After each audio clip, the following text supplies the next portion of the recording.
Hello, I'm Jay Lazarus Hawk of Rising Fire Productions. Welcome to In Frame. My partner Jamie Hall could not be with us this week due to illness, but he will return to us next week. So it's just me this week, and with me, Pat Mitchell-Worley of the Memphis Music Foundation. Welcome to the show. Thank you. Thanks for having me. Absolutely. I very much thank you for taking the time to come out and do the show. For people out there that might not know, tell them a little bit about what it is you do and what the Music Foundation actually does for artists in town. Well, just to sum it up, we're a music nonprofit, and we help artists. That's our primary piece, is to help artists and music businesses make more money. And we do that through various programs that we have. We also work with artists based on what their needs are. You know, no matter what genre of music you talk about, there are similarities along the way. They all want to figure out how to get investors. They want to figure out how to do a press kit.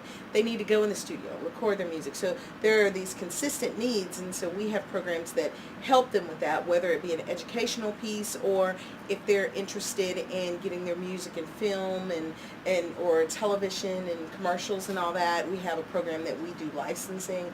We help artists with licensing and everything.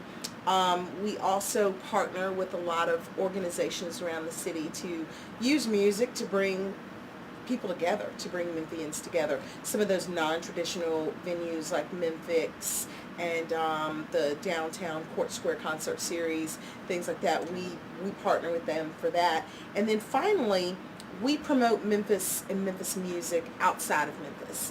You know, there are a lot of great things that are happening here, but if no one knows about it, we want to make sure that, you know, we've got information on Memphis music going to Variety and Billboard and the New York Times and, you know, all of the big publications, and then also in Europe and in the Far East where Memphis music is revered.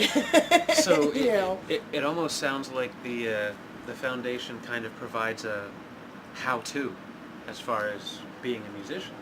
Yes, we do that, but we have a lot of members. We have all of our programming comes out of our Music Resource Center, which is an active workspace, meeting place for artists to come together. We have computer workstations. We do we run all of the audio tools such as Pro Tools, Logic, Reason. You can come in and use that Adobe Creative Suite. You want to do a flyer and you know how to use Creative Suite, you can come in, or you can play around with it, because a lot of times you need the time, to play with it, just to learn about it. Then we do classes. We do several a month. In October, we've got one that's coming up actually on the 17th, I believe. Of course, I can't remember now. It's on our website, memphismeansmusic.com, but it's we'll have somebody from the Commercial Appeal, someone from Channel 5, and someone from one of the radio stations, just talking about what they want to see, how they want to see it. And it's a great opportunity. If you already know all that stuff, you know how to send your stuff in and everything, come meet them in person. You know, if you send something to someone and they get a chance to meet you face to face, they're more likely to read your release, absolutely. You know, because they have a, oh yeah, I met this guy. But, yeah, I was going to say they have a connection. Yeah. So you're not just a picture randomly placed somewhere or a name in print that they see. You're actually a personality. Yes. To them, an experience Definitely. that they shared in.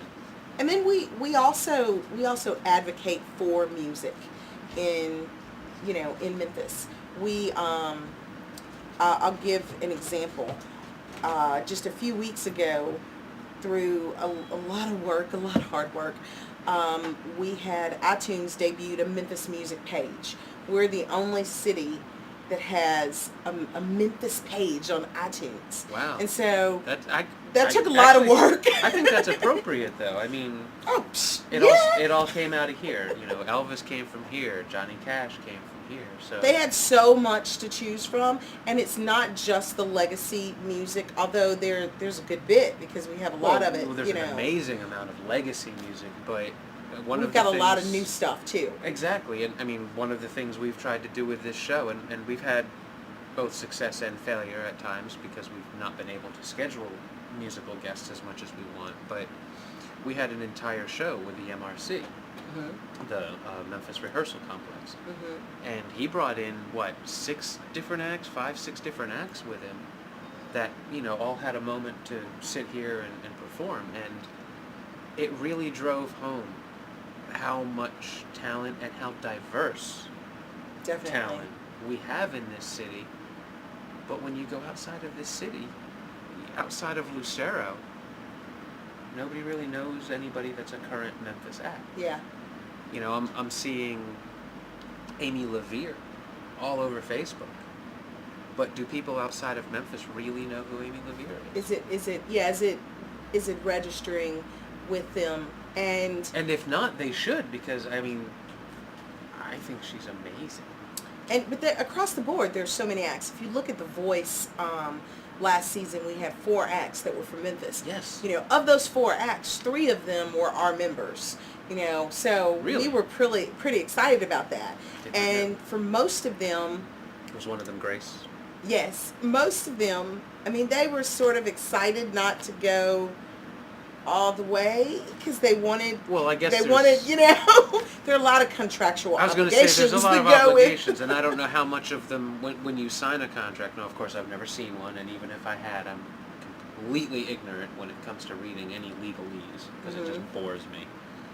But I don't know how much you're actually tied to the show, episode to episode, or if you sign on once you're on, you've got some sort of number of years that you have to worry about. It's so many. Most of them it's a certain number of years, but once you go into each of them have their own marker. Like American Idol, once you make it into that top 10, you're theirs. That's where it starts. Yeah, you really are. You're doing the tours. You're doing right. You're doing That's all of true. that. I was going to say because they do keep them on the road. Yeah, and they do. They do a lot. They require them to do a lot of things. It's a wonderful experience, and I imagine it can be limiting too. My American Idol experience, because we have a number of Idol alum that are members, and my observation with it, nothing against American Idol or whatever, it's a great way to get the exposure. I was going to say, they are what they are, and yeah. At least it gives an opportunity for people to be heard. The thing that I saw that I noticed the most out of it is that you don't get an opportunity to really learn how the business works. And so once they're finished with you, if you don't figure it out or connect with someone who understands how the music industry works, then you're just sort of lost out there trying to figure things out. Now, it's interesting that you bring up the singing show competitions. It surprises many people that I watch those. Mm-hmm. They wouldn't expect that I would, because most of the music that's on there isn't my style of music. But I believe talent can transcend limitations of any song or genre when they're that good. And I will watch the X Factor, UK, USA, Australia. I'll watch The Voice from all 3. You're just hooked on all of them. Well, I love music. Yes. And I find that especially on the radio, that there's a void of really, really talented musicians.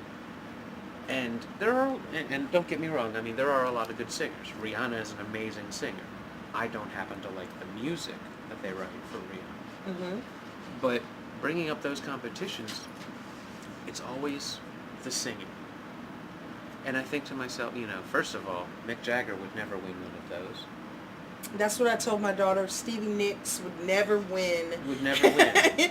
But we love Stevie Nicks. Most of the people that, all of us grew up with, and even the bands that are out there now, the people they grew up listening to, some of the most important people in music in a lot of ways. Lou Reed, David Bowie, Iggy Pop. None of them would ever make that show. Never would have a chance. But you have to also recognize what they are. They are really pop music marketing machines. Exactly. And it's a way to test market something to see if the artist's going to... it's genius when you look at it that way. It's but just in the face, why did not think of that? In the face of that, with more and more of society just looking for a voice, which, I'm all about a good voice. But what happens to the bands? We're not seeing, like, Rockstar was on for 2 or 3 seasons and then gone. We're not seeing, and even that was about finding a singer. Yeah. What are the, what about the next Steve Vai? What about the next, Geddy Lee? What about the next Neil Peart? Where do the musicians, how do they really stand out in a music culture that more and more is going dance and voice? Yeah. Well, I don't have the answer to that.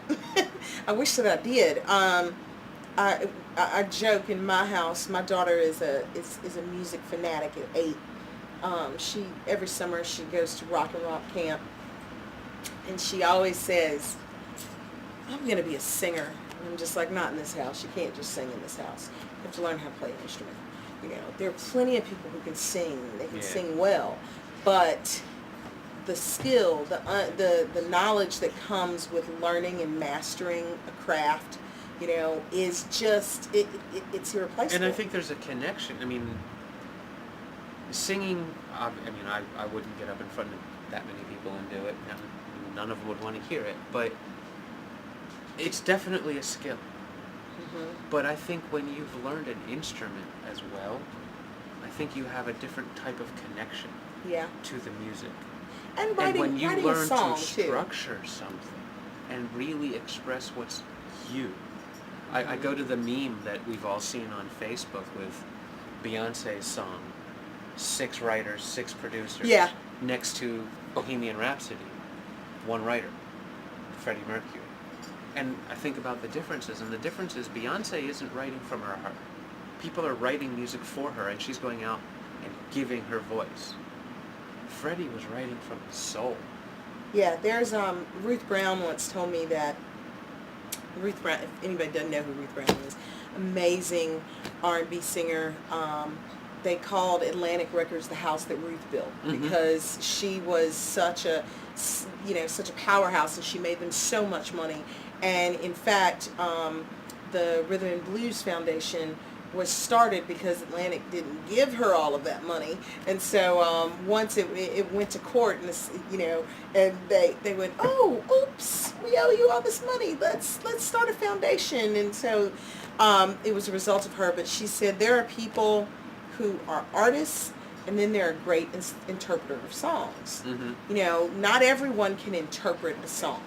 And very true. There's a value in that. Absolutely. But there's also, I think it's horrible that there are so many people that are the interpreters of songs that do a fabulous job, but they die penniless because they didn't own the music that they were performing. That's one of the things the Music Foundation pushes. I think where does the money come from? The reason we actually met face to face was because myself and my partners were down at the foundation to meet with Ruby Wilson. And, many people in Memphis know Ruby Wilson's story. Yeah. And, across the globe, it should be things like Aretha Franklin, Patti LaBelle, Ruby Wilson. But really, that's only here. There are, outside of Memphis, Ruby Wilson is a name that's kind of been lost to a lot of people. Yeah. Which is a tragedy, because she is such a core piece of what this city's music is. Even now, after a stroke and years of hardships and things like that, she's still out there giving everything she has. And she will probably never see the recognition she deserves for what she's been through and what she's put out there. And it always goes back to the songwriting. It goes back to who owns this great song. And I have a love of Lieber and Stoller. I think they're Lieber and Stoller, Lennon McCartney. They're just Well, it's always that. I mean, Isaac Lennon Hayes, McCartney, David Porter. It's just like certain teams of songwriters just do such Jagger, a fabulous job. And I was a really good friend of mine who's passed away in the last couple of years. This guy out of Texas, his name was Joel Bramhall. And Joel was from the DFW area. His first band he was in with Jimmy Vaughn, and then they all moved to Austin. They picked up the Dallas-Fort Worth scene and moved to Austin, and Luann Barton and Marsha Ball and Doyle and Stevie and Jimmy, and they all moved down there and made this scene in Austin, created it, and along with some of the artists, the blues artists that were already there and everything. Doyle wrote a few songs for Stevie, but his wife Barbara, she helped write one song, "Life by the Drop," and every year she gets a big fat royalty check from that song, which isn't one of Stevie's biggest songs. Right. It's not, it's not like this super huge song that everybody knows. It's a great song, by the way. But she gets this huge check from it every year, and she said it's just amazing. That one song, and every year it changes my tax bracket. I was going to say, when the business side is done correctly, and this is, whether it's film, music, or especially in any form of arts, when it's done right, and when it's done with ethics behind it, it can be very beneficial to the right people. Yeah. And, I never met Stevie Ray Vaughan, obviously, but I have a feeling he was the type of person that would have wanted people around him treated right. Yes, that was definitely the way he was. He just had that air about him, near as I could tell. I'll tell my one Stevie Ray Vaughan story because you make me think of that. I had a friend who worked at a record store here who was a huge Stevie Ray Vaughan fan, and Stevie was in town recording, and I because at that time I was writing for music magazines and everything, and I got to go in the studio, and I was like, I told him I've got this friend, he works at the record bar, he's a huge fan, and Stevie's like, I want to meet him, and I said, well, let me try to arrange something or whatever, and then I told him that my friend was going through AA, and Stevie had gone through AA, and he was just like, you bring him here tomorrow, and he sat down with him and talked to him for a couple of hours. Wow. And I was just so amazed that, okay, here's this guy who's doing really well, he's a really popular artist, he doesn't have to take the time to sit down with this kid, basically. Right. And he did, and it really left an impression on me. One of my friends always told me in the music industry, treat everybody well, and I wish people would listen to this. He said, because the way music is, and the entertainment world in general, the same guy that's sweeping the floors today could be head of the company tomorrow. Yep. And in my experience, I've seen it happen so many times. I have told, when we were doing acting classes, we've actually put them on pause for the holidays and a few other things that we have going on, but one of the things I've told actors a number of times is you have to be aware at all times of how you compose yourself and present yourself, because you are your own marketing agent, you are your own sales agent, you are your own CEO, you are the head of you, and you might be driving down the street on your way to a big meeting with this great audition with this big name talent director, and you get cut off by somebody in the street and you start flipping them off and screaming at them and blah blah blah, and you arrive at your meeting 5 minutes late, go upstairs and find out the person you were just screaming and yelling at is the person that's now going to judge your performance. You never ever know who the other person might be. And in this world, there's not you can't look at someone and say, oh, I bet they're, this. I mean, if you're a 3 6 Mafia fan, you see Juicy outside of his persona that is 3 6, and you're like, oh wait, where's the grill? He looks like a normal guy. He look, and it throws you off. Ultimately, when it comes down to it, no matter how big or famous someone is, they're just a person. Yeah. And I think the day I met Samuel Jackson, it was the wrap party for Craig Brewer's Black Snake movie. And I was sitting on the porch with my girlfriend at the time, and we're standing there, or sitting there, and all of a sudden Samuel Jackson comes running out of the house, runs around the porch, jumps behind me, and ducks down behind my chair. And I start to move because I don't know what's happening, but that sure looks like Samuel Jackson.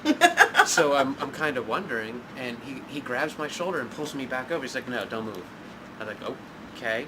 And I sat there for a minute, these women walked up the road, and he's like, "Thank you." He's like, he's like, "I'm Sam." I was like, "I obviously I know who you are. I'm Lazarus." He looks at me. He's like, "I just played Lazarus in Black Snake." I laughed with him. I was like, "I gotta know what the hell just happened." He said those two women had been following him everywhere he went. Just he didn't know if they wanted to go home with him. He didn't know if they wanted to cook him dinner. They wanted to kidnap him. He didn't know. At this point, all he knew is he wanted space from them. And it was that moment where I was like, he's just a guy. Yeah. He's just like anyone else. He's done a hard few days, possibly months of work. He had to learn to play guitar to do all that music. He's put in time. He's working. Effort. He's working. Let's exactly. not forget that. Exactly. And, this is a party situation. Maybe he just wants to chill out and relax. And he's got people plaguing him. Yeah. No one wants that. I don't want that. You don't want that. Why should we do that to people like that? I've always said, just treat them like you would want to be treated. Yeah, it's interesting to, over the years before I was at the Music Foundation, I guess most of my career I've been a music writer, and so I would go out. They'd send me out on tours and things like that because I wrote for Hit Parader for a long time, being the commercial music, commercial metal magazine and everything, and so they would send me out on tours, and I would see the most amazing things. The way fans treated artists, the way artists treated fans, the way that, just the excitement that comes, before a show, or, it's always just like, wow. But it's sometimes really hard to remember that for musicians, these people are working. They're playing a show and they're gonna they're like gonna a good party time. and stuff, but they're working. They have to do it. It's not like they can go, "Oh, tonight I just don't feel like doing this," And it's I think for a lot of people, they think that, oh yeah, it's just a rock and roll party. It's a rock and roll party sometimes, but when you feel like crap and you've got to get up and you've got to play a show, then it's not fun at that moment. It's work. A lot of the bands that now go out there with it's just a rock and roll party mentality dissipate. Yeah. They fall apart quickly. Bands back in the day, as it were, that used to go out and party like that. The Stones coming to mind. Obviously Keith Richards, the famous photo of him in the chair with a bottle. Ask Keith now what he thinks of that time. And I'm really willing to bet that if you can discern what he's saying, that he wouldn't recommend that behavior for an on the road musician. No, because it doesn't make sense. They were lucky. Keith Richards should not be. They were lucky. A lot of his contemporaries. I mean, I have to say, I met Keith Richards once. Brian Jones. And when I don't get excited about people. I don't. I'm very like, oh great, nice to meet you. I don't want to be in their way. I don't want to be that person. So it's like, yeah, nice to meet you. Whatever, go about my way. I worked at the Blues Foundation at the time, and the Rolling Stones, of course, being big blues fans, their tour manager was having a birthday party, and so they asked us to throw the party for her, and it was very high security and everything. We're at the Rendezvous, upstairs at the Rendezvous, had this great blues band, Daddy Mac, playing, and people were sitting in with him and everything, and Mick Jagger walked in. I was like, yeah, there goes Mick Jagger. Charlie walked in. Oh, yeah. Keith Richards walked in, and I was just like, I had to say something to him. And I was with a friend of mine who's a musician here in town, Bob Buckley, jazz musician, amazing bass player. And I said, Bob, I've got to say something. It's Keith Richards. We're not going to get a chance to meet Keith Richards again in my life. I've got to say something. So probably a lot of chances, because I think he's immortal. But I was just like so nervous, and I'm just like, oh my goodness, I'm gonna talk to Keith Richards. Here it goes. And I went up to him, and he was facing the other way, talking to his friends who were like sitting at a table, and I tapped him on the shoulder, and he turned around, and I went speechless, which is not I'm never speechless. I always have something to say. And the only thing I could get out of my mouth was, do you know how many people have died trying to be you? And he thought it was the funniest thing. I mean, I wasn't trying to be funny. That was the only thing that came out of my mouth. And he was just like, he started laughing and he goes, oh, my sister, you want to sit down with us and everything? So I was just like, well, he's got to have probably the greatest sense of humor for self-depreciation at this point. Yeah, at this point in his life, definitely. But there are, in thinking about how would Keith Richards or, Rod Stewart during the cocaine days of the 80s, you listen to some of this stuff, you're going, oh, cocaine. Yeah, it becomes obvious when you know. But if all of them now, and you look at them and they're eating health food, pure organic, trying to stretch their life out further than they can. Iggy Pop has been a vegetarian for a year, or vegan, I think. And would they have thought that, who would have thought that Ozzy Osbourne would still be alive? I mean, nothing against Ozzy or anything. I'm sure Ozzy wouldn't have. Who would have thunk? And it's funny, you bring up Ozzy. I go back to that one episode of the Osbournes where his son, they found the bag of weed. Mm-hmm. And Ozzy went off on it. And, Ozzy's not healthy. He's got the shakes and his speech pattern and all that. And he looked his son dead in the face and said to him, look at me. Does this look fun? Yeah. And, how many people who are picking up guitars in their basement right now need to see that clip? Yeah. As I tell people, because we have some, at the Resource Center, we have over 2,400 musicians that are members. And as I tell people, everything, and just think moderation. Right. It's just like life. And there's nothing wrong with, thinking, oh, it's the rock and roll lifestyle and it's party all the time and all that. That is the image, that is what you're creating, that is what you have to put out there and present to your audience because you want them on board. But like film, we love making film, we love torturing ourselves and getting out there on that set for hours and trying to make something happen. But in the end, if you do not think of the business side, you won't get to party that much. All you're ever going to do is the work, and you are never going to reap the benefits. Exactly. Because the business side is going to be where you find the ability to perpetuate your art. And also the way that that music, contemporary music is these days, you've really got this limited amount of time for most artists that very much so. you can be successful, and then somebody else comes along. Yeah. Yes, the Eagles are still out touring. However, there were tons of other acts that were around during the Eagles who are not still together, who are not still touring. So it's a matter of being smart when you have that opportunity and investing your time and energy into something that's going to give you the long term, whether it's a studio, whether it's, I'm going to do songwriting. I know tons of people who were rock stars and now all they do is write songs or do production. Like Chris Christopherson, I think, started on that side. Yeah, he was writing first, and then someone told him, why don't you just record an album? There. So it's about the stamina. It's about the like the you long said, it term. comes Trevor back. Jones, perfect example. Oh, great example. He went into film and production, scoring, and it's just like, and he probably works less. It's probably less stressful than the hell that is, Well, like you said, you learn an instrument or whatever, guitar, piano, whatever it might be.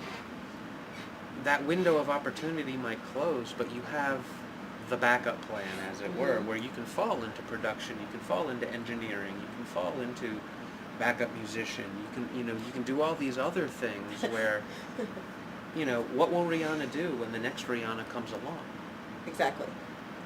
she's gonna go, and it's a shame because I've heard her.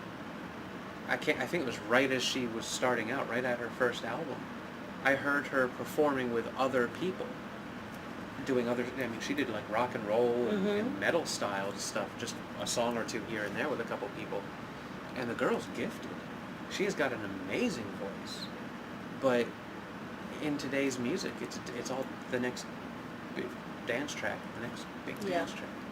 Well, that's one of the reasons why I'll shout it from the hilltops that I'm a big Justin Timberlake fan, and I admit that I sat and watched NSYNC, and I was just like, it was like one of those guilty pleasures, and I wouldn't do it outside my house. I wouldn't watch, I didn't tell anybody really, but I liked them. It was just good pop music, and then his segue into his solo career and how he did it.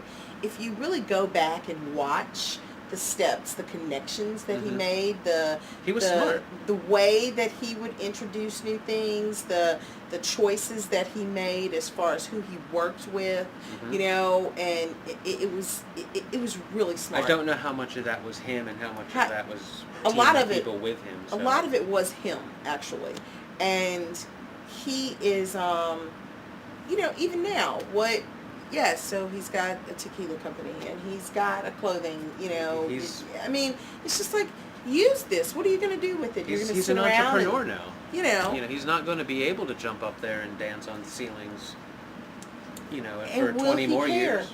Although Michael Jackson did it. If he's got his hands in all these other things that can be just as satisfying, and because you've got that moment in time, and capture it, make the most of it, seize the day, whatever you want to say, but it's like, what are you doing to prepare for that next step? And that that goes that's as simple as when an artist is we got our band together. Okay, you got your band together, what's your next step? You've always got to think about what the next step is, and usually it's not just what you're going to do next, but what you're going to do 5 steps from here. And often, what they're not thinking is that there's going to come a point where you need medical care, dental care. Or you're going to want to buy a house. You're going to want to purchase a car. Yeah, I mean, there's no union out there to protect you, like in actors, there's SAG. Yeah, SAG, like which is amazing. I just don't understand why the musicians union is not as strong as SAG is. I'm sure there are lots of reasons. Like any union, it has its good and its bad. Yeah. As a film director trying to make film, I see nothing but headache and red tape and paperwork when I look at SAG. And we've had Willie Bearden on here said his experience with SAG was just a headache. Yeah. Just because, they send you half of what they need you to do and then wonder why you haven't finished it all. Yeah. It's because you haven't sent it all. Let's look at it on the other side. But it's a bureaucracy, essentially. My husband is a SAG member and has been for years, and their health care is amazing. I was just like, when we got married, I was like, is this a joke? Is this for real? Really? Now, musicians, they have nothing like that. You're on your own. Yeah. So we're going to take a little break here. Oh, we're going to take a break. Give you a chance to catch your breath. We're going to take a look at the Leela video. This is a video that we made a year and a half ago. About a year and a half ago. You probably know Leela, the Blue Violin. This is a perfect example of a style of music that people probably don't realize we have in Memphis. People outside of Memphis think Elvis Presley, Johnny Cash, the blues. They might remember Stax Records and Isaac Hayes and things like that, but they don't really think of the diversity that we truly have. Lucero, the example I mentioned earlier, and this one here called Listen to the Words by Leela. We'll be right back.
Alright, that was Leela, Listen to the Words. We apologize for the choppy play. We're having some trouble, but I would definitely recommend go to YouTube, type in Leela, L-I-L-A, Listen to the Words, and watch the whole video and check out the music because it's really, really a great piece of music.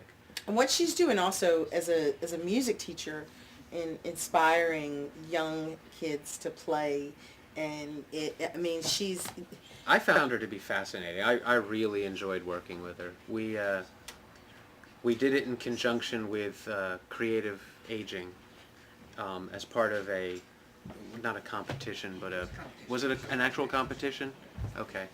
And the winning package was produce a video. Mm-hmm. And she, of course, was the winner. Kent, my tech man over there, came home, told me that we were going to be doing this for this person. I was like, okay, let me hear the music.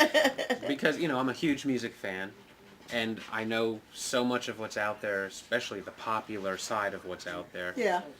Really it makes me weep. I miss the days of good, strong music with, writing behind it and not so much going on. I feel like I'm in Amsterdam.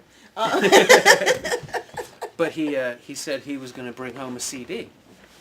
And I think it was the next day he gave me the little MP3 for me to play. And I took it in my room and I put it on my computer. And I took the deep breath and I was like, okay, God, I hope it's at least decent. And I hit play on it and my jaw hit the floor. It's like, this is Memphis music? I had no idea anybody in here was doing this kind of, first of all, it's instrumental. Yeah.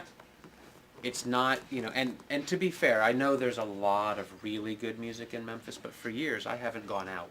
I haven't had the money or time to just go out and experience a lot of it, unfortunately. Mm-hmm. So what I've been exposed to has been what has been walked up and handed to me. Yeah. And so much of that is god-awful. So I was prepared for that. And I started hearing that song, and I kind of turned it off and walked in, and I said, Kent, this is really good. How did we end up with good music to do? And he told me the whole, how it worked. Creative Aging had this competition. I said, this is fantastic. I want to meet her. I want to know what her idea of the song is about. All the, any ideas that she has or things she wants. So we had 3 meetings with her, or 2? 3? Our first meeting was basically an introduction, telling her the kinds of things we could bring to the table, asking her if there was anything specific she wanted. Mm-hmm. And then I said, I'll take your input, my impressions, I'll put together a concept, we'll meet a second time. I'll lay out the concept for you. Mm-hmm. If you like the concept, I will go away, flesh it out, schedule it, put the people in places that we need. Yeah. We'll have another meeting and set the time. And on our third meeting, I told her we had Trent Jure. At the time, we were going to be using Audrey Tetzelli, who was ballet trained, but she pulled out, and we ended up at the very last minute, actually. Trent found Sierra for us. Mm-hmm. Told her we'd be shooting in about a week. We found the location. We brought in all the people for her. She brought her band members. We shot 7 hours on 8 hours. We shot 8 hours at the Memphis Brewery on a Saturday, and another 4.5 hours on South Main Street on the day after Sunday. And 3 weeks later, we had a test edit. She really liked what we had put together, and from there, my hands were clean. I walked away, and my poor partner, Marcus Kent Hampson, spent weeks. You've watched the video. You see all those transitions, all those movements. And every time he finished, I'd look at it and go, it's not right. We have to change this, and this. And he just... It was very Charlie Brown. He'd saunter back into his room, and he'd put in another week of work. But when we were finished it, the impression that everyone had from it was very positive. A lot of good feedback, and she loved it. Well, it often, especially with what she does, because it's instrumental, there in the world that we live in, that's just so, you're getting hit in every which way. A video really is appropriate because it allows somebody to see something where they're going, well, where's the singer, and giving them that visual piece, it makes it a lot easier to really accept the music and give it a chance, where they may just dismiss it because it's not what they're used to. I don't really know where the initial inspiration to do all that came from. I do know I grew up on comic books, so my first visual in my head is always panel work. What are the key frames for the panels? Yeah. And, I deconstruct the comic book page and just put them linear, and that's how I work my film. And that's kind of what I was doing with this, is I kind of she gave me an idea of what she thought the story behind it was. And I loved the irony that it was musical, or instrumental, and it's called Listen to the Words. And There are actually lyrics written for the song, but they were never recorded. Well, again, I love the irony that it has no It's like, wait. it works better for me that it has none in that way, really. But I loved the idea of her story behind it, which was this whole relationship game that was going on with the man basically being a player and not really treating her with respect. And, we told Trent what we wanted, and to his credit, Trent Duray choreographed that whole thing in 2.5 weeks. He didn't have 2 months to work though, because Audrey was gone. So, but you know what, you bring up a really good point. When we go and talk at schools, and especially I find this more so with younger artists. You say, what do you want to be? And everybody wants to be the star. And they have no idea all these behind the scenes roles that are necessary in order for the star to get up there and be the star. It's for me, I came out of theater, and my husband would laugh if I say that, because he makes fun of me because I only did community theater and he was on TV.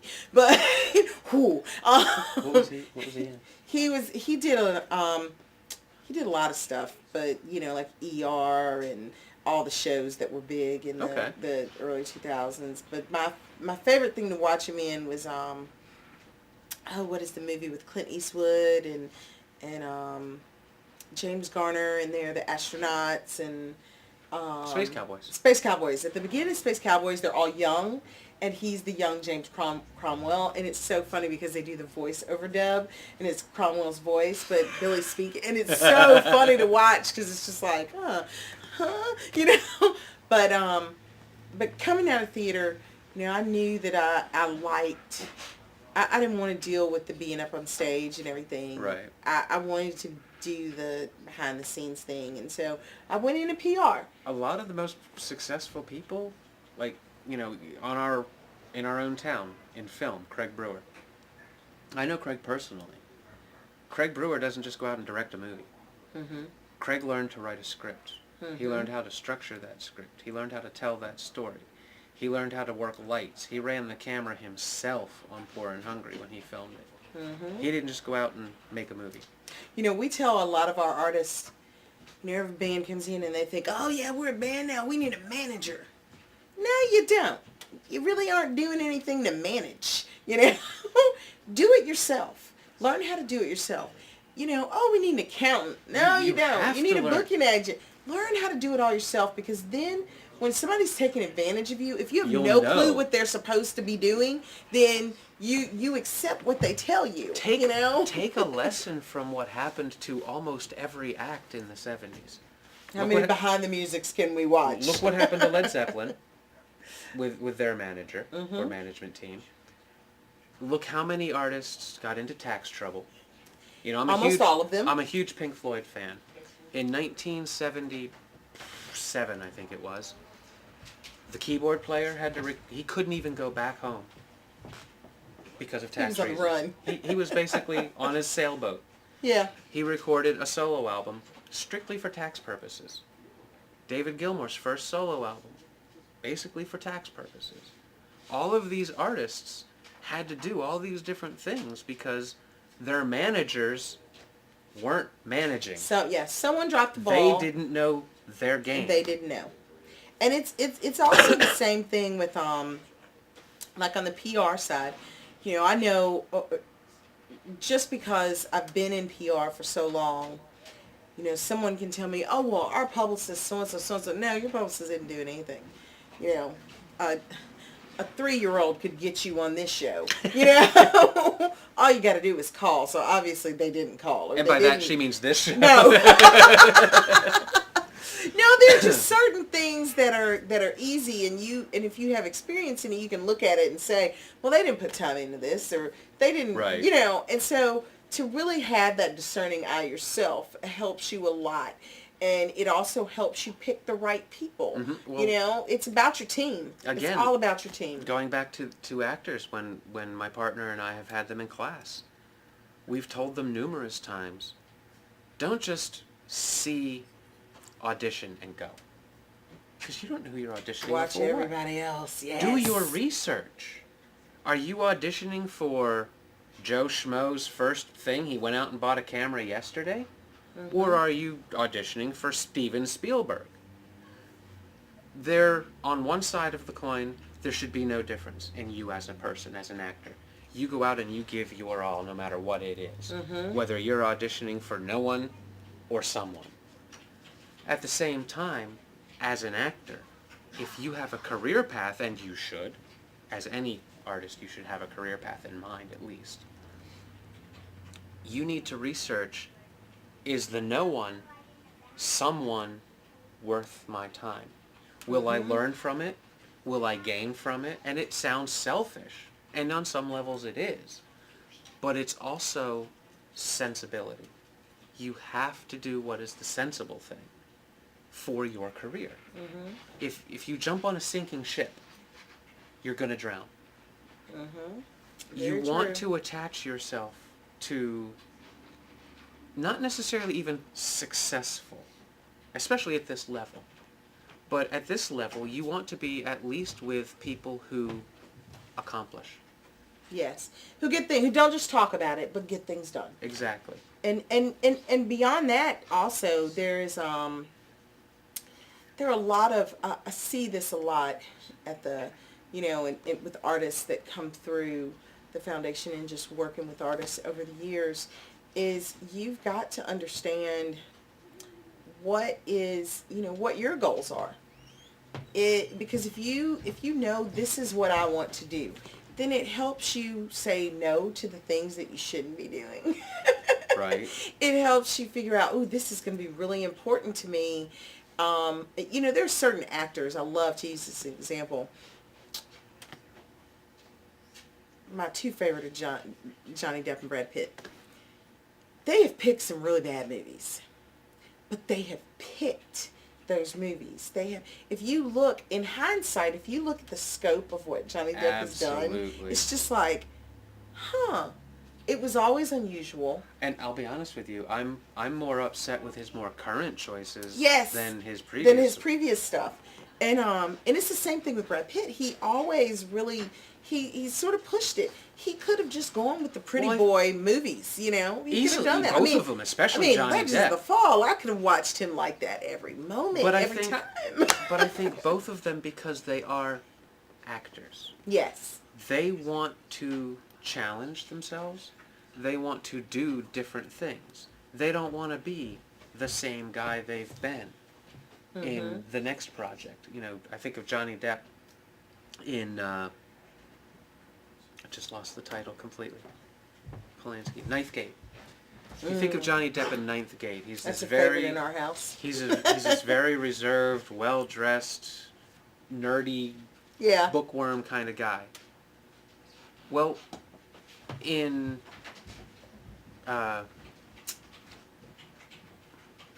Dead Man, he's nerdy. He seems sort of book-learned for the era. But it's a completely different type of nerdy. The character goes on a completely different kind of arc. and you see a totally different character come Yeah. out of him. And Then you turn around and you watch him in almost anything else. it musically, musicians, as just because we talk to a lot of kids who are coming up and they want to be in music and everything, and there's like this interesting thing now where if you like, I remember growing up, if you liked a certain kind of music, that's what you listened to, and you may have listened to a lot of different, the music fans listen to everything. Right. You couldn't go in somebody's house. I mean, you come and you look at my music collection and you're going to see blues, you're going to see a lot of hardcore, you're going to see a lot of, I'm across the board. And People had a hard time looking at my music yeah, collection it's just at like, times. what is this? Oh, well, that's actually a band from Mali and they're awesome. And it's different, and you're going to it just depends on what mood I'm in and what I want to hear. And for musicians also, if you are in Memphis, Tennessee, and you only know the rock scene, then you are doing yourself a disservice, and go, if you usually go the high tone, go to Memphis Sounds and check out some of the R&B bands, go check out some of the jazz stuff that's here. It, not only does it help broaden you, make you a better player and a better songwriter, but one of the things that I love about our place, because everybody comes there and we get a little bit of everything, we get artists working together that never would have met. Mm-hmm. But they just happen to be in our place at the same time, or they were in a class together and they thought, oh man, let's write a song together. And you've got this artist that's a hip-hop artist working with this Latin jazz artist, And I think that you can end up with some of the most brilliant Exactly. combinations. I mean, one of the things I look for now in new music isn't just do I like it, because quite frankly there's too much music out there. I love prog rock, I love rock, Aerosmith, the Stones, the Beatles, Pink Floyd, Jethro Tull. I love all of the Doors. I'm a huge fan of the Doors. I'm also a goth rock fan. One of my favorite voices is Curtis Mayfield. Mm-hmm. It's just, I'm all over the place. So when I go and look for what is really something I want to spend my money on now, I look for people that are truly willing to take a risk, to do something new and different. And in the past several years, some of the things I've liked most, one of them, band I've listened to since the 80s anyway, is a German band called 102xE05. Can you say that 3 times? True industrial. They're a true industrial band. Yeah. Planks of wood, sheet metal. They build their own instruments, air cannons, whatever they find, they make music with, and it's some of the most incredible sound engineering stuff I've ever heard. Another band, Ulver. They come out of the black metal scene in Norway. They are unlike anything being produced in music right now. They've got stuff, one album sounds like 21st century noir. The very next album is produced by a guy that produced King Crimson. The album after that one is piano and drum. Well, and it's just, they don't do anything twice.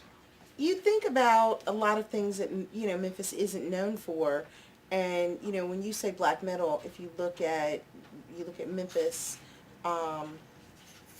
Epic of Unlight, one of the few bands in the world who is recognized in that whole Scandinavian black metal scene as authentic, and they're in Memphis. And they're a Memphis band. If you look at hardcore, Clenched Fist is, it's a band that, wow, okay, that's a Memphis band, but they are considered by many to be this amazing hardcore band, true hardcore.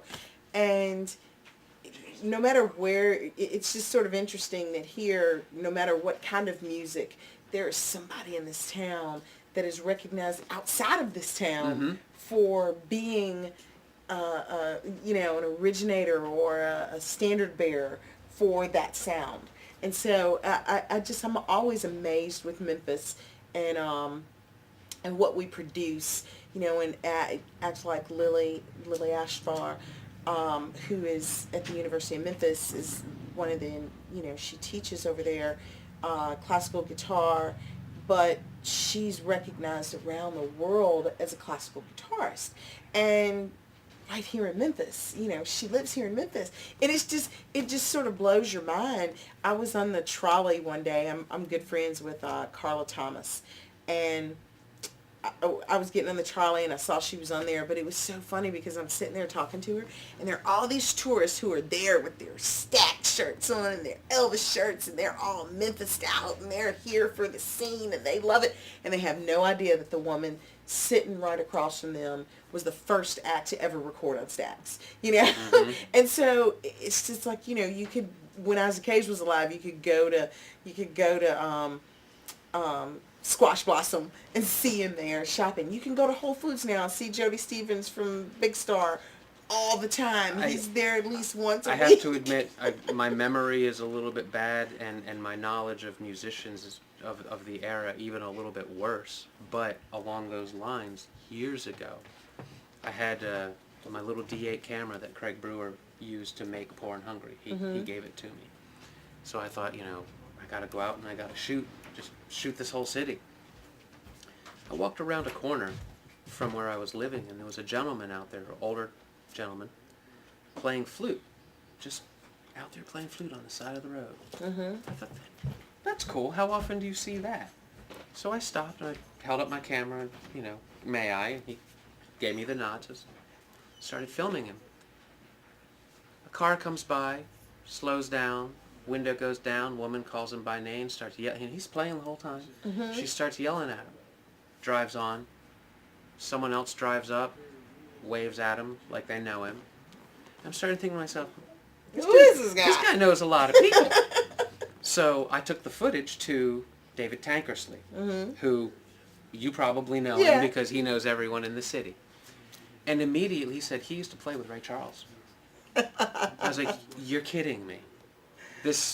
Here's a man who's been on stage with Ray Charles. Yeah. And his idea of a good afternoon. It's just to go out and play flute. To go sit on the street between Madison and Union by Office Depot and just sit there and play his flute on the corner. Welcome to Memphis. And 30, 40, 50 years ago, that might have been what he was doing. Yeah. To get to the stage with Ray Charles. With Ray Charles. But the fact that after the stage, he was still coming back to that. That is here. The beautiful thing about the city, that if you really care about your craft, really care about what you do, you've got the best examples of what to do and what not to do. You've got the best examples of how to play and how not to play. You have just this, you're surrounded by it. And we are, I think that music, the Music Foundation started this thing a couple of years ago, Memphis Means Music Month, right. which is October, everyone. And there are plenty of events that are going on throughout the month. You can find them all on our website, memphismeansmusic.com. Shameless plug. And plug away. We want people to go. So. And it started this weekend with Oktoberfest, free bluegrass music. There's some awesome bands playing this weekend. Then, we've got River Arts Fest at the end of the month. There's a big jazz show out at GPAC. There is, there are little events that are going on here and there. The Chamber's doing a big thing, featuring music to sort of give the business community a chance to see what music is in Memphis. And then at the end of the month, Stax is hosting the Berkeley School of Music. They're coming here for their annual conference. It is amazing what is going on in the city, and a lot of people don't know about it.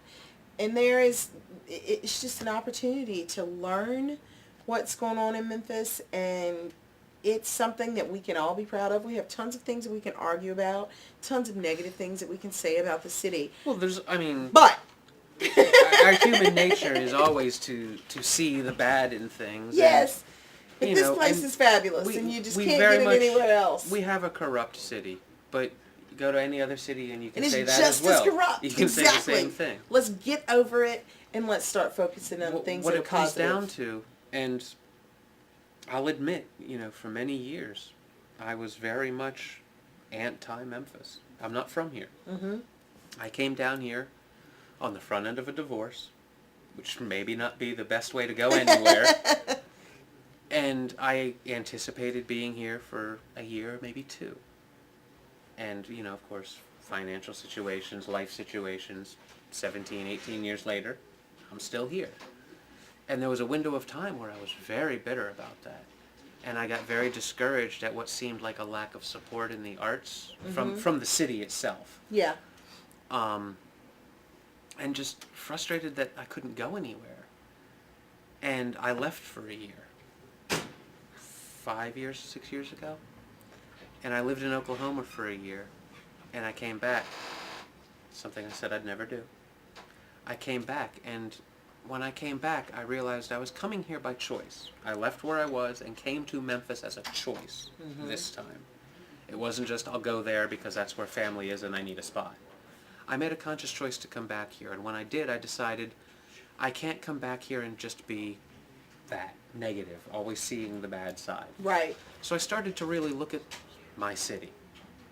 And I realized this is the heart of America. Everything that is this country started here. And I've said this on this show many times, the hotel industry, the supermarket industry, civil rights, rock and roll, soul music, all these things moved and started here. This little river town. Memphis does one thing fantastic and maybe better than anywhere else, and that is birth legends. Elvis, Johnny, Isaac Hayes. It is the heart of what built this country is here. And I think the biggest thing on the music side for us, for the Music Foundation, I've worked for a lot of music organizations in Memphis. I've worked for the Blues Foundation. I've been on the board for the Recording Academy. I was the youngest member ever elected to the Recording Academy board. I worked for, volunteered for the Folk Alliance. I was on the Music Commission. I have done everything music in this town I think I have been involved in. And I can honestly say that this organization, that the Music Foundation, has helped more artists in Memphis than all of those other organizations. And if anyone has a chance to move the needle, to bridge the gap, to be a support mechanism for music in this town, it's the Music Foundation. And if we can't do it, I don't know who else can. We sit in a place because we're neutral. We can do a lot. We can sort of transcend the little issues that exist between the scenes and and what happened to somebody 20 years ago and things like that.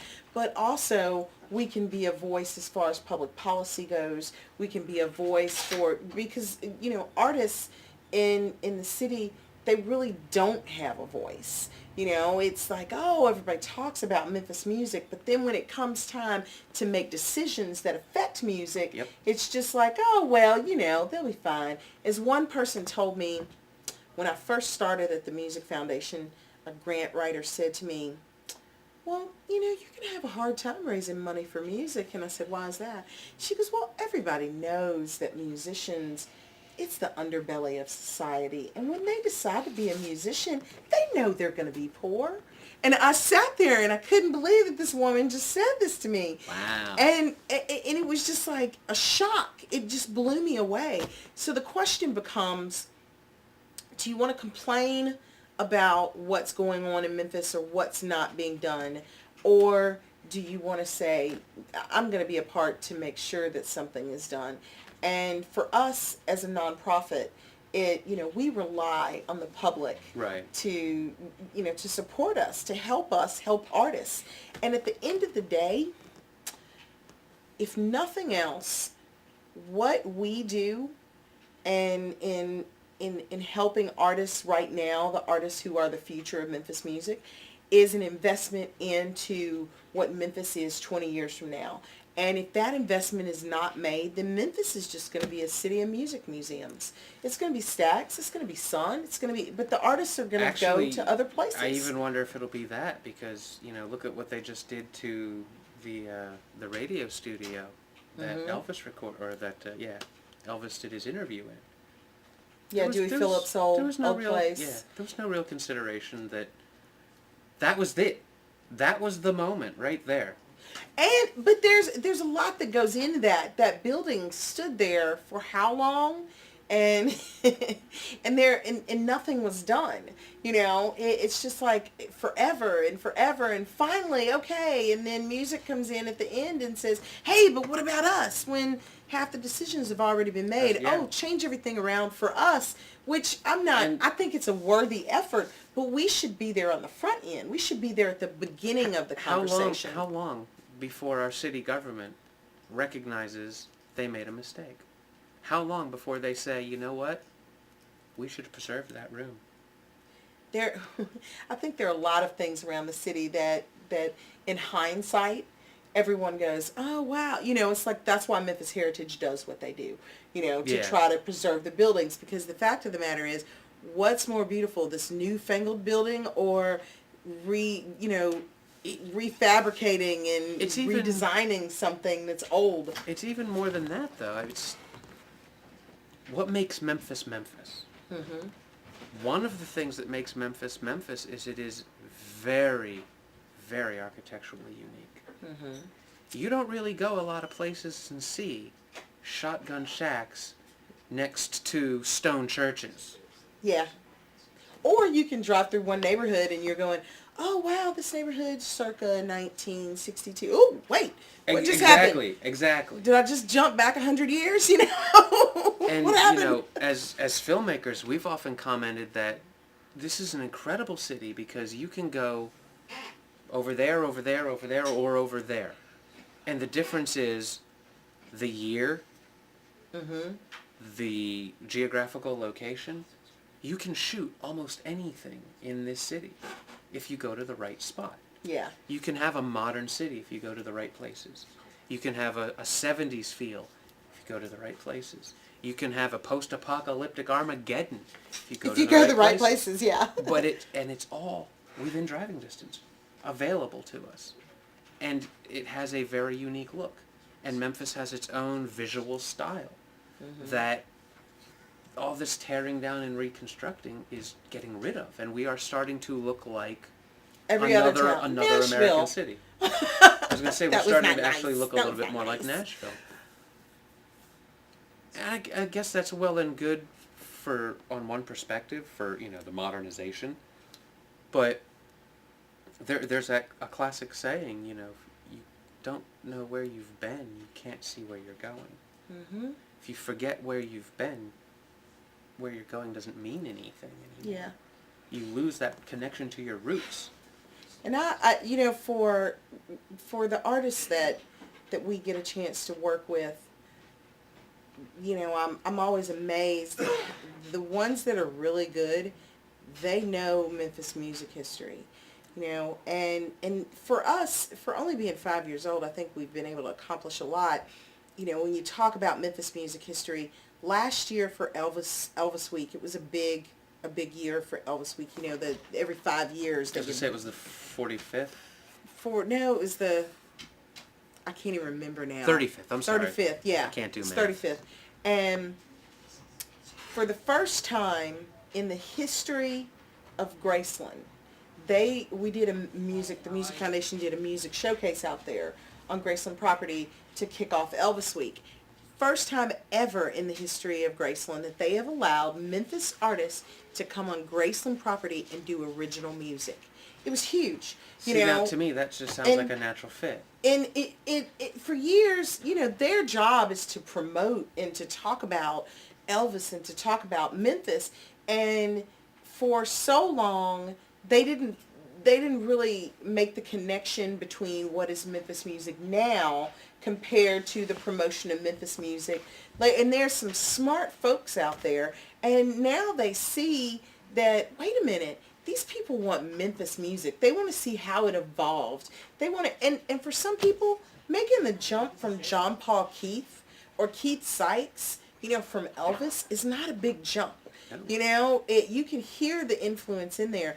Star and Micey, another band that just, we do, during Memphis Means Music Month, we go on and do Elvis radio, and we have artists go in and they do their favorite Elvis song, and they talk about, how they were influenced by the music and everything. Some of these artists you never would have guessed that really you guys liked Elvis. And so it sort of opened the communication and changed the relationship between how contemporary artists view Graceland and working with the Elvis Presley Enterprises, and how Elvis Presley Enterprises and Graceland see contemporary Memphis music. There's a conversation that's going on between them now. And a lot of things we do in Memphis, we try to act like we're in these silos and we're just independent of anyone else, but this is a small community. Oh, very. I can go anywhere in this town and run into somebody I went to school with. And so it's actually a joke with some of my friends. Really, let me guess, you went to school with them. But it really is one of the smallest cities and so we I've can't, ever been to. we either stand together, move forward together, or we all are destined to fail. Because the failure of Memphis is the failure of Germantown. It's the failure of Bartlett. It's the failure of, I go back to being the heart. Yeah. If that is in fact the truth, and look at the evidence, hotel, supermarket, the whole list. If this is the heart of America, and everything that happens here works outward, look at what's happening in our city now. Is that really what we want pumping through the veins out to the rest of this nation? And as far as an arts community, I really don't think it is. Because whether it's film or whether it's music, we are not standing as tall, shining as bright, or getting the attention like we should. We have... And that takes us, it takes Memphians caring and standing up and saying, hey, I'm from Memphis.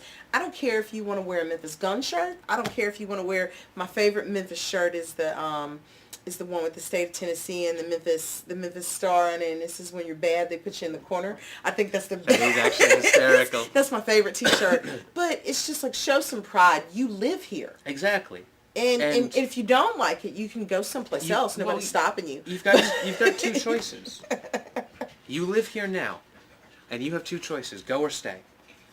Those are your options. And if you're gonna stay, then make it the best it could possibly more be. than an option, maybe it's an obligation. Make it better. Yeah. Make it what you want it to be. We've often said, we do a lot of things for charity, whether it's the Leela video with creative aging or giving money to the Diabetes Foundation when we did one of our films or something. We always try to find something that is where we want to go and give back to the community. And the premise is, we ask the community to support us. As artists, as filmmakers, we want the community to support us. Therefore, it's our obligation to give something back to the community, more than just the art. Yeah. But there's a flip to that. And it is a community's responsibility to allow artists to exist, because ultimately, that's our culture. That is our voice when we're gone. You go to work every day to make money, so you can eat, so you can have a place to live, do the things that you want to do. But, and maybe I'm biased on this, but art encompasses the reason why you do all of those things. The why of your life. If you didn't have that art, would going to work every day, would it really be, would your life be fulfilled? Would you feel like, would there be happiness? Would there be color? Would there be texture in your life? We tend to mark time by war and conflict. World War I, World War II. We don't talk about, the peace of 1950, whatever. So we mark time by the conflict. But we mark accomplishment by the culture, the music, the art, the lifestyles that are built around the entertainment of the time, which becomes the art of the future. And in a city where that should be so incredibly obvious because of what this city gave us in the 60s, in the 50s, gave us again in the 60s, gave us again in the 70s. This city has it. We should be embracing it and nurturing it, not assuming that it's there and will thrive because it's there. It's not going to thrive if it's not fed. Nothing thrives without being fed. And if it's not given there has to be the performance places, the places to show art, and the people have to come to it. And it's also something that has to be made available to the artists. You know, my wife is an artist, and it's difficult for her to find galleries because galleries want 50% of any sale or 40% of a sale. And we don't have to think in a box. We can do whatever we want to do. I think we have to think outside of the box now. It's so open, and it's so one of the things that I love about Memphis is that anything's possible. You can decide that you want to do something, and if you work really hard at it, you can make movement. You can see something happen. Whereas you could go to New York and you could work your whole life and never see anything accomplished. Yep. You know? Funny you'd mention New York, as I was thinking with what you just said. New York always had what's the famous line in New York? You can make it there, you can make it anywhere. Oh no, that's Memphis. No, actually no. Memphis is the opposite on that. If you can't make it anywhere, come to Memphis. Now, see, I believe you can survive in Memphis no matter what. For instance, as a musician, toughest crowd. I mean, they will sit there and look at you like, what are you doing? You know, Memphis will train you to go someplace else and just blow people away. Because it's just like you're thick-skinned. You are just not. I'm not accepting no for an answer. The common thought, no matter what your art might be, the common thought is, in order to succeed in Memphis, you have to go somewhere else, make a name for yourself, and then come back. And everybody goes, "Oh, look at that! It's so and so. Yeah, I've been here for like 20 years." Well, I think of my favorite example is Ben Browder. Who is an actor. He played the lead role in a TV show called Farscape on the Sci-Fi Channel. It got famous. He got kind of recognized. There was a full-page front article on the Commercial Appeal about hometown boy Ben Browder. I'd never ever seen anything about Ben Browder anytime previously in the Memphis papers. It wasn't on the radar. So I started reading the article. He only lived here for 2 years. But that 2 years, now that he's famous, was enough for Memphis to grab him. Yeah. So you're kind of right. It does make you feel almost like you have to leave in order to succeed because it's so, I don't know what the word is. I don't know if it's cold, reserved, stoic. I think it's more just that complacent. People are just used to doing things the same way, and when there's change, it's hard to swallow, and it's hard to get a bunch of people on board. But when you've gone someplace else, no one wants to feel as though they're missing out on something, so you get a little more attention that goes with it. But I think the challenge is for all of us to help someone that is trying to do something. You see someone, you see what they're trying to accomplish. What is it that you can give them that helps them along the way?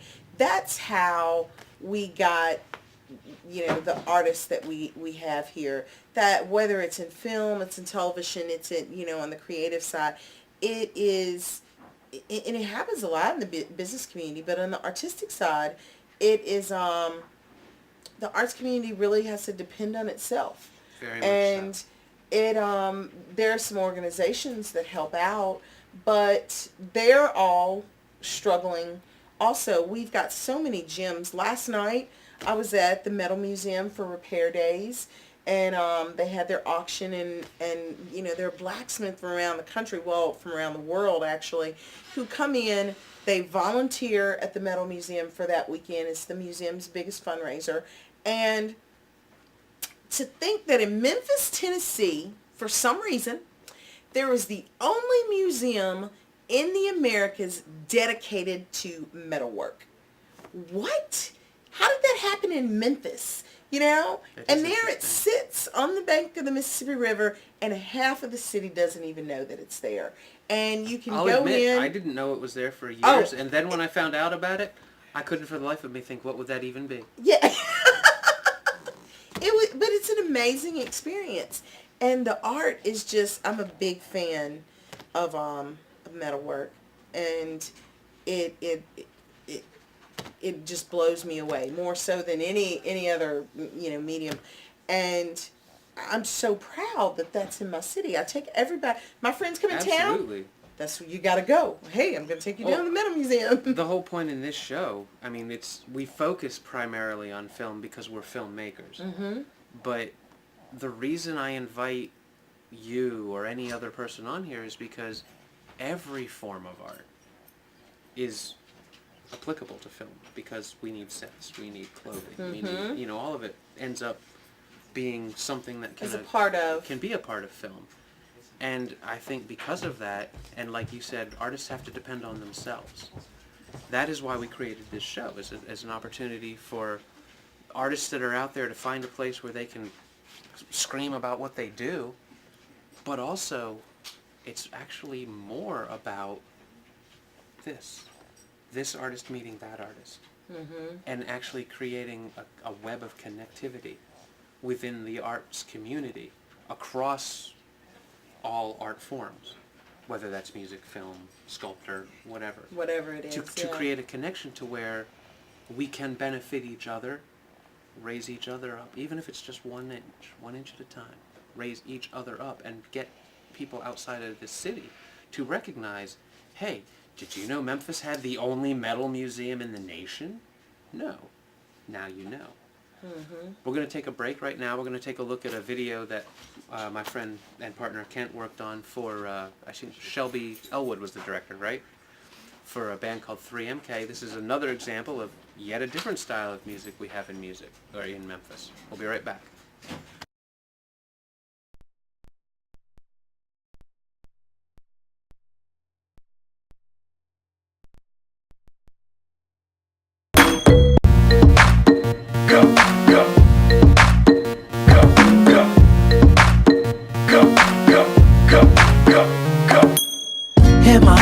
Watching while you dance, I heard you got a man. Can't treat you like a can if he won't treat you right. And if you ever feel alone, the number to my phone. Get the whip and get gone. If you were with me, you would be alone. Hey, just making sure your man knows that you're special. If he don't, I'm the man for the job. Donald Trump sending packing with a card. I ain't trying to be the source of no problem. If you got a couple of man to solve them, the way I see it, he's the one with the issues. Always going out, he's never going with you. All I'm asking for is hands. Give me your hand, give me one thing. From your head to your toes, so that little cute nose, your smash roll. Be advised if you step aside, I will. We can take a trip. So, to know you better, worry about to do that, home. We gon' write him a letter. Watching while you dance. I heard you got a man. Treat you like a can if he won't treat you right. Let me ever feel alone. Here's the number to my phone. Get the whip and get gone. If you were with me, you would be alone. So what it is, hell, I'm looking for a dime piece of body like puppet with a face like Beyonce. I'm like Twister Lover, chocolate D and red bone. Tip trill status, aka Nelly syndrome. Hey Mike, you looking good, rockin' Jerry on. Jeans on, matching purse with the letters on. Hey Mike, I love the way you keep it classy. Hair done, toes up, mommy so jazzy. Hey Mike, I ain't trying to knock your man or nothing. I'm mesmerized by your hips while you twerking something. I can't It's breeze popping rubber bands. Could you see us in the phantom looking super fly? Got they say this fucking ass by. I love a diva chick, 5-star queen. Forget about your band, baby. Do me. Emma, watching while you dance. Emma, I heard you got a man. Emma, treat you like a can. If he won't treat you right, let me be your man. Emma, and if you ever feel alone, Emma, there's a number to my phone. Emma, hit the whip and get gone. If you weren't with me, you wouldn't be alone. No hesitation, gon' drop to 7 off. You know what I'm talking about, them numbers gon' drop it off. Boy, he ain't treat right. He got a thing for the women, he treat.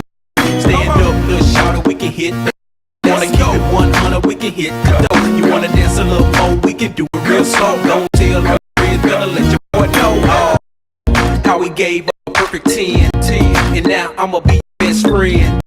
Getting text on the down low. How she hot and she finna blow. It ain't no limits how it's going down. Cause I got money in the bank now. Gon' pass with dog. Rated X. Emma, watching while you dance. Emma, I heard you got a man. Emma, treat you like a can. If you won't, let me be your man. Emma, and if you ever feel alone, Emma, there's a number to my phone. Emma, hit the whip and get gone. If you weren't with me, be alone.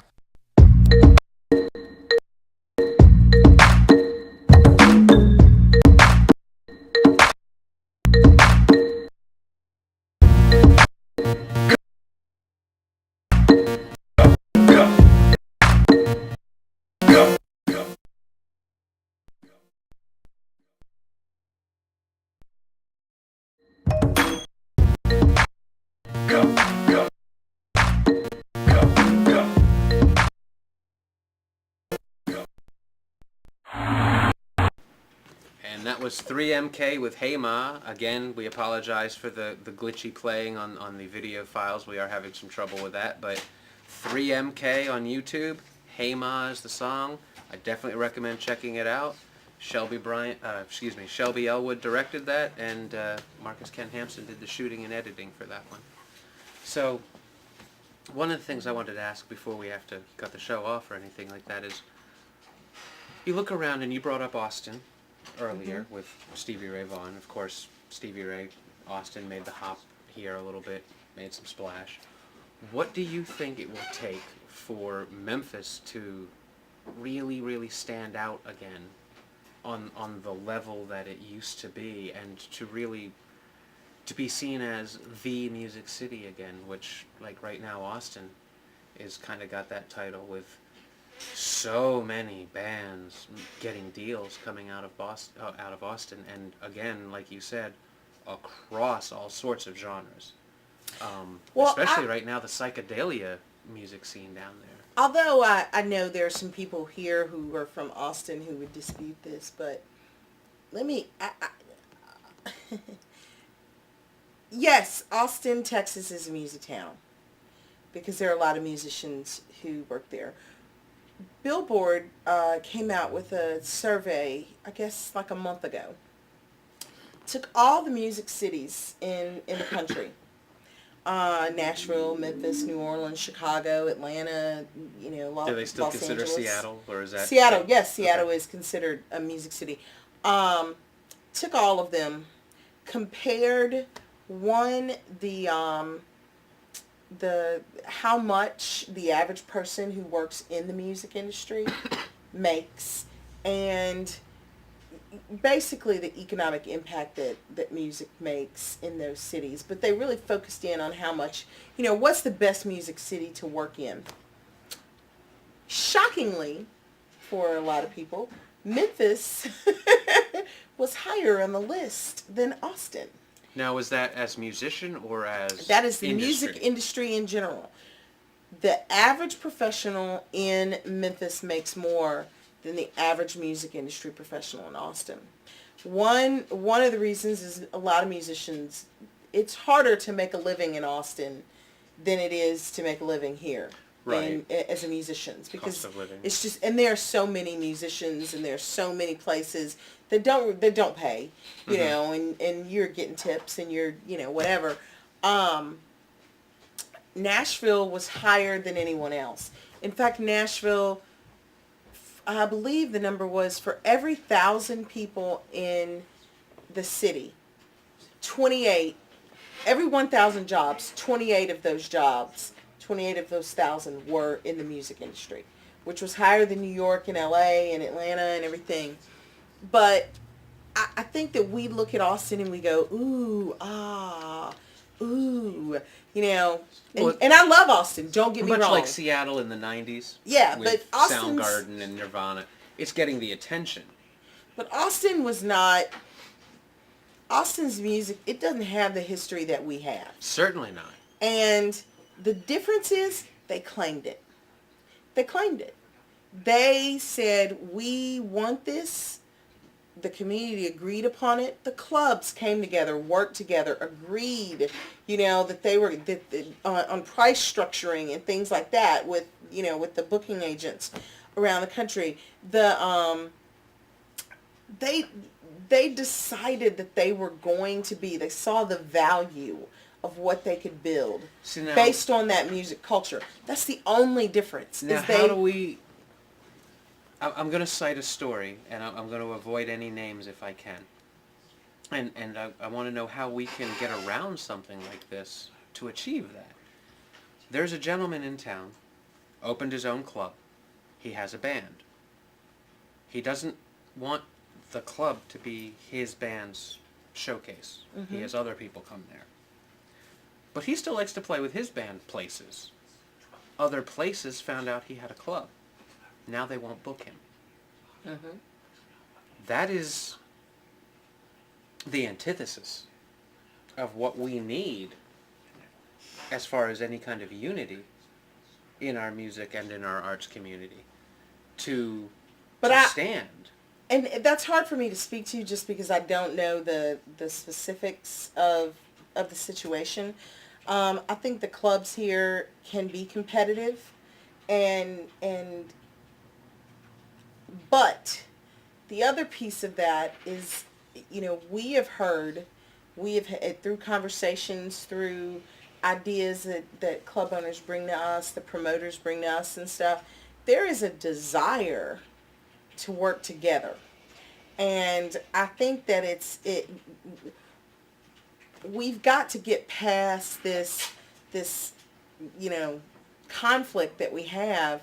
And it's not just with the club owners, you know, because like I said, a lot of them, they're buddies, or they do stuff together, or they, you know, they want to work together. There's this perception that they hate each other, but they may not, you know, all the time. You can't believe everything you hear, but I think that we've got to be simple about it. Let's start at just the root of some of the issues that we have. For instance, and when I say this, I can say that I'm not necessarily speaking for the Music Foundation. This is just my personal observation. I don't have anything against a cover band. I don't mind a cover band. I think that's great. You know, there's some great cover bands in this town. But what I would prefer to see is if you're gonna give me some covers, allow the band to do original music also. Right. And because the fact of the matter is, it goes back to our conversation earlier about how you make money in music, and playing somebody else's music and making someone else's music continue to be famous and get more popular and what have you is not really, it's putting money in your pocket for that night. I was going to say it's essentially your day job. Right. But and you know, I'll use an example as just because I'm a fan of his, Ryan Peele, and I used to love to see Ryan play because he would do his original music and he would do these great cover songs, and the audience, they didn't know the difference. They were just like, oh yeah, I know that song, I'm up dancing to it, yeah, this is great, oh, he's doing something else, I don't know this song, but it sounds good and I'm going to stay up here and I'm going to dance, you know, because to them, a good artist, it's just his interpretation of the song. And if his music is good, people are still going to react to it. But if he's never given the chance to play that music, then they don't know if they like it or not. And so I think one of the first things that would be fabulous for Memphis music is that when so-and-so corporation wants to hire a band for their, corporate event, or when this festival wants to bring a band out, or when whatever event, if they think about who are some bands that, yes, are going to have mass appeal, and they're going to do original, and they're going to do some songs that everybody knows. Let's start there. Let's start and talk about the appreciation of the people who are creating original music. I definitely would stand with that. I remember a number of years ago, I made a live concert DVD for a band called Hooked, which was Prentice. I can't think of his last name right now off the top of my head, but he's now playing for B.B. King, or at B.B. King, excuse me. And they did, Bill Withers' Ain't No Sunshine, and a couple other covers and things like that. And I asked him, I said, in all these covers that you do you guys ever do a piece of original music? And he said, well, most of the time, no one wants to hear original music. And, I think I filmed 3 different shows of theirs, and on the 3rd show, it might have been 2 different shows, they ended up doing one of their own pieces of music. And I paid attention to what was going on around me. And I found that during Ain't No Sunshine, people sing along. They all know that song. During, I can't remember which one it was, but during one of the Stevie Wonder songs they did, people kind of, bopped around, shared drinks, conversed. When they started doing their original piece of music, people actually paid attention. Because I don't know this one. Yeah, do you know this one? What is this? I should know this, shouldn't I? They feel like, I know this, and, it was, he had a young guitar player with him. I think he was 21 years old at the time, named Corey, whose last name also escapes me, and unfortunately he's no longer with us. He died in a car accident, which I think was voluntary. He suffered from depression, as far as I understand. And if I got that wrong, I apologize deeply. But I have all this wonderful footage of his. I'd love to find out if his family wanted.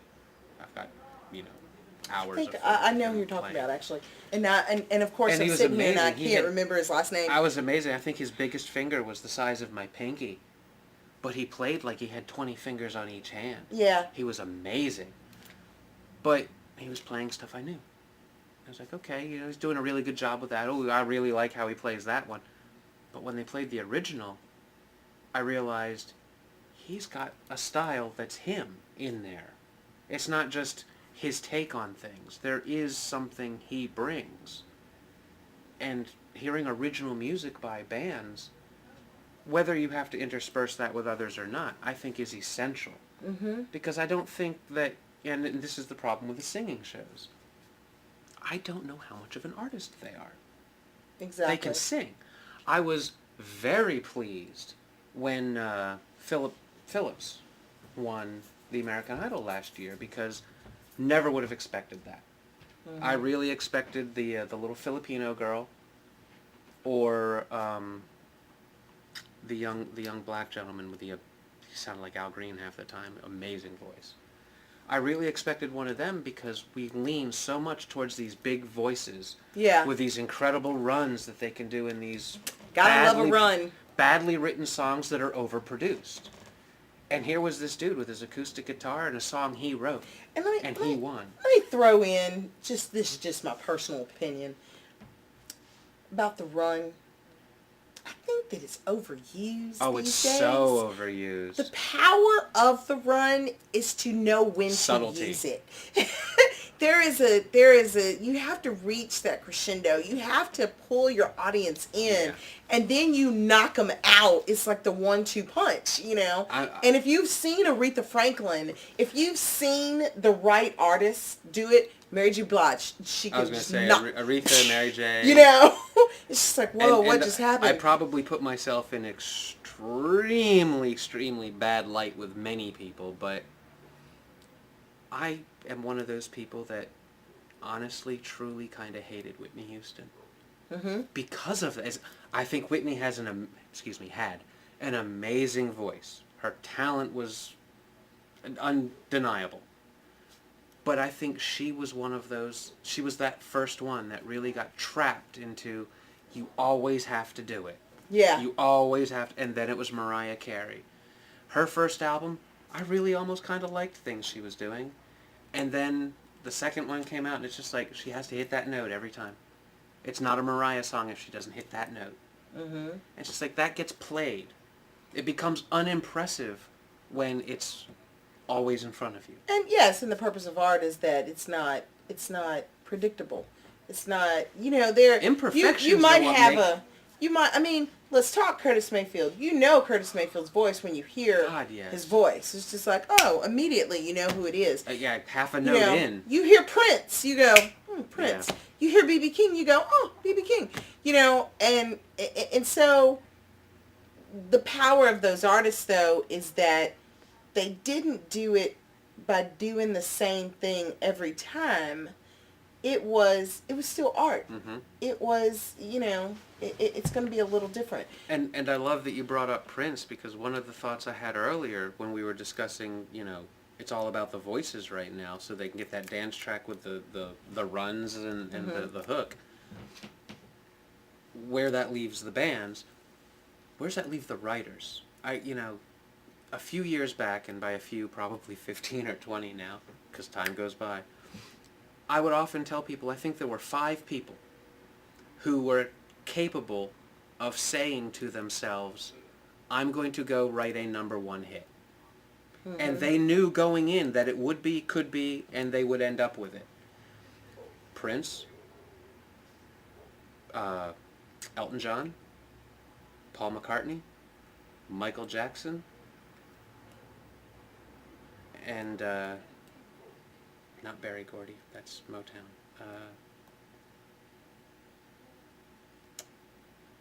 Boy, I just lost it. One of the biggest names in music.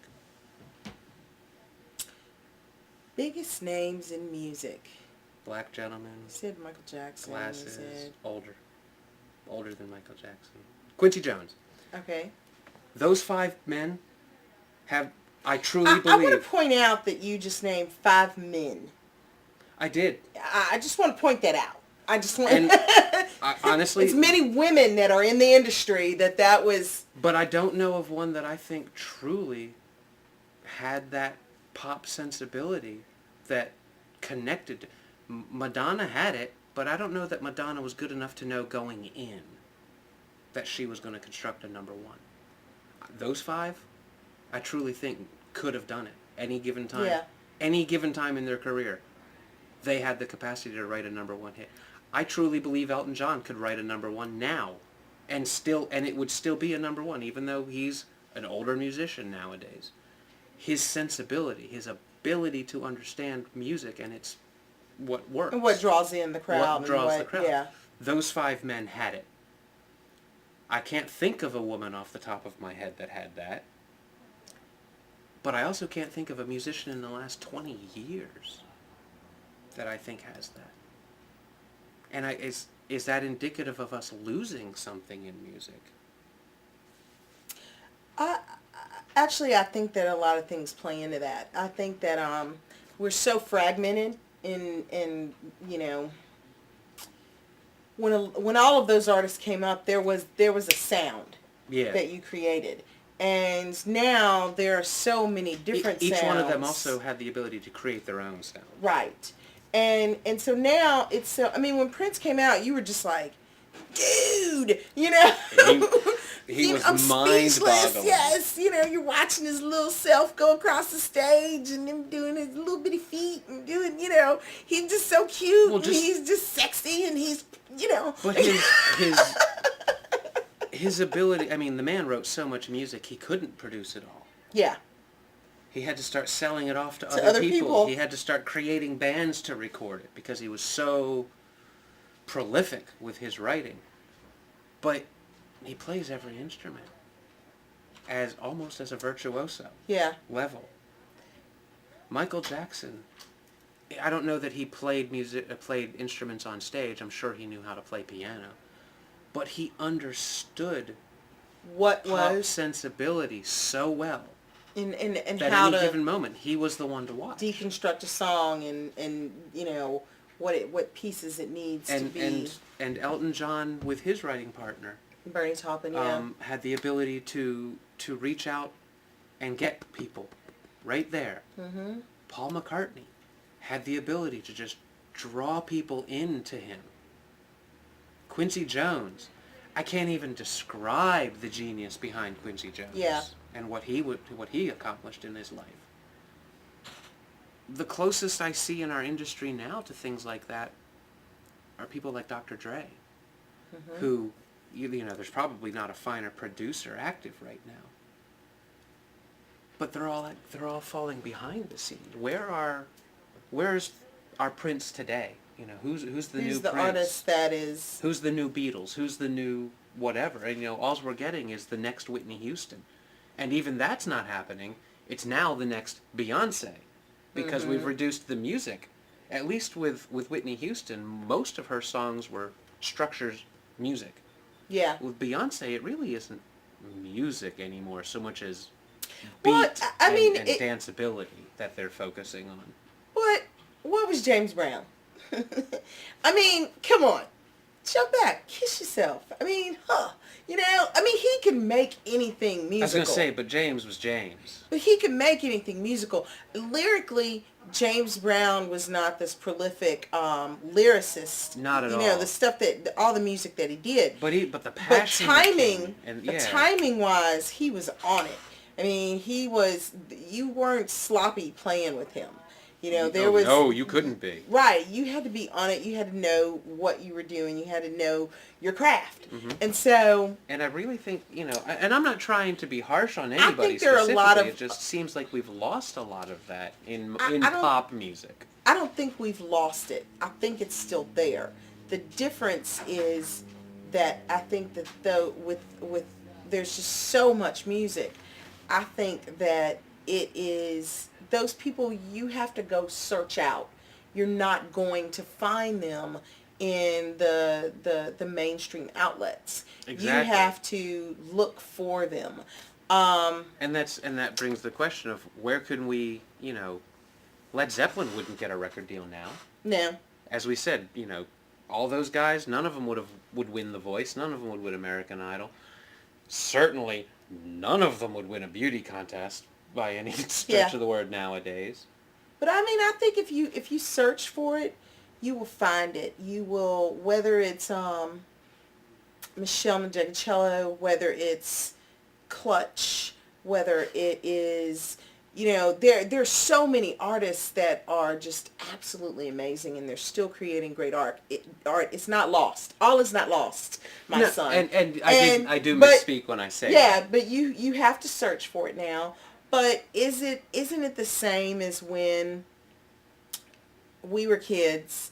You couldn't go to Hot Topic and buy the cool, you know, clothes that everybody thought was cool. Oh, of course not. You had to go here, you know, you went to Decadence Manor, or you went to, you know, you had to search it out.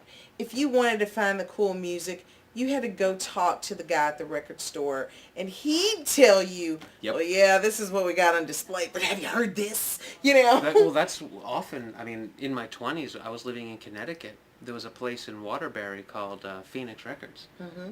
And honestly, I don't even know the owner's name. Everybody called him the Professor. And the Professor. This dude, it didn't matter if you were talking about Curtis Mayfield, the Sisters of Mercy, Clutch, some jazz band, the Mahavishnu, it did not matter what you were talking about. He could tell you the most obscure information. It, honestly, to equate it with what people around here might be able to know, the gentleman sitting over there behind the desk, Matt, his ability to do in film was what this guy did in music. Mm-hmm. Just, he knew everything. Every name, every fact, every show, every event that happened, and what happened in the hotel rooms after it, and this, that, and the other thing. And he would often look at what I purchased and say, have you heard? Did you know? Yeah. You know. And now it's a matter of finding those people. You know, we have some great resources here. We've got Shangri-La, we've got Garner Garner, Records. we've got, you know, even if you go over to Stax and their gift shop, they can recommend music to you, you know, that's like, wow. Even Sun, everybody that works at Sun, they're all huge music fans. Right. They, you know, the resources are there for you to find it, but the other piece of it is, in Memphis, it's the same thing. If you want to find the good music, it's there for you. And those artists just don't get a lot of the mainstream attention. Right. And so if you're a fan, if you care anything about music, then you can find them and you can find the places to go. You just have to search a little harder for it. And you know, as they say, if it's easy, then it's probably not worth it. Exactly. So that, I mean, I think that's the what Memphians need to do if they care about music. Well, we said it to you, we've said it to the camera and anyone out that might be out there. And I honestly, I couldn't tell you how many people watch this when it's live or how many people might go back and watch episodes later. But music is a passion of mine, not as a musician, but as a listener. Mm-hmm. It has gotten me through great, bad, and everything in between as far as the times of my life. This show is meant to be a showcase for artists, and that's all artists. And I'm saddened that we aren't able to have a musical guest every single week. Mm-hmm. I would love to have someone come in here and play every week. Matt would love to see that happen as well. He loves music as well, and he would love the attention that would bring, and maybe even draw an audience in, which provides the performer an audience as well as Matt potential customers in his store. So we really would love to have musicians here. So I say to you, please, let every member you have know that this show is here. Well, we're happy to do that. That's easy. All it takes is dropping a phone call or finding us on Facebook and sending us a message saying they want to be here. And we're here every Sunday. We can have 1, 2, or 12. I don't care. We'll bring as many people as we can put on in a 2-hour window, or That's one easy. every week. I'll send something out Just this week. You know, from us to you as a form of partnership, if you will. Let this be something you have free at your disposal to send artists to, and just tell them, hey, here's a place you can go play a song or two, speak your piece. Who knows what may or may not happen, but at least for posterity's sake and the sake of an opportunity, it's there. Mm-hmm. So I'd love to have. Well, thank you guys for providing the opportunity, for providing a place where people can openly communicate and they can talk about what's going on in not just film, music, you know, entertainment in Memphis, but what is going on in Memphis, because those two pieces are such a big piece of Absolutely. What Memphis is today. And also I think, you know, the whole structure of this show being what it is, this isn't an interview. This is a conversation with someone. It's a chance for anybody that is out there to see the person behind the artist, not the pretense, not the, you know, the personality under the lights, but the person they would actually be supporting. See who they are. And maybe they'll start to realize, we are just people. We're not the future Samuel Jacksons or the future Steven Spielberg. We're just people, as they are. And also get that art exposed to an audience if possible. Yeah. So have them come on down. And thank you very much for taking the time to come out tonight and give us 2 hours of your Thanks for time. putting up with me. My hands smell like garlic and onions from cooking I was going to Sunday say, dinner. my stomach's been rumbling for half an hour because I smell vegetables. That's me. But seriously, it is a very difficult thing to run this show and find guests that really bring something. Mm-hmm. And I think that for all of the musicians in this town, it's extremely important that they know that the Music Foundation is there, that they know that it is there for them, and that it is a resource they not only have available, but one they should very much take advantage of. Yeah, even if you don't, Lucero is a perfect example. Lucero, there may not be much that we can do for Lucero as far as they are where they are in their careers, and they're further ahead than a lot of other musicians that are playing around town. But we did, a couple of years ago, we did a showcase in Austin, at South by Southwest, and Lucero was on that showcase, and it was so high energy, and we got so much press out of it, and everybody's so excited about it. And Lucero, they played South by every year, and they were just like, man, we loved playing with a bunch of Memphis bands. That was awesome. As a result of that show, you know, when they went back out in the fall for that entire tour, they took out different Memphis bands to support them. City Champs, Dirty Streets, you know, because they were just like, man, how can we continue this? How can we bring Memphis bands out on the road with us? And so it's just the same idea, bringing people together. There is an energy that comes with that people just thrive off of. And then it grows into something bigger. I like the pay it backward theory there that Lucero on their way up has taken the time. It's very much what Craig Brewer has done here. Mm-hmm. Take that step forward, then turn around and see who's behind them and bring them along. Well, that's it for the night. I'd like to, again, thank you very much for being Sunday! Here. So thank you for watching. We hope that you enjoyed the show. Pat Mitchell, Worley, the Memphis Music Foundation, memphismeansmusic.com. These are things that you need to know whether you're a musician or a fan of music. Please support your local arts and your local music. We'll see you next week. Thank you.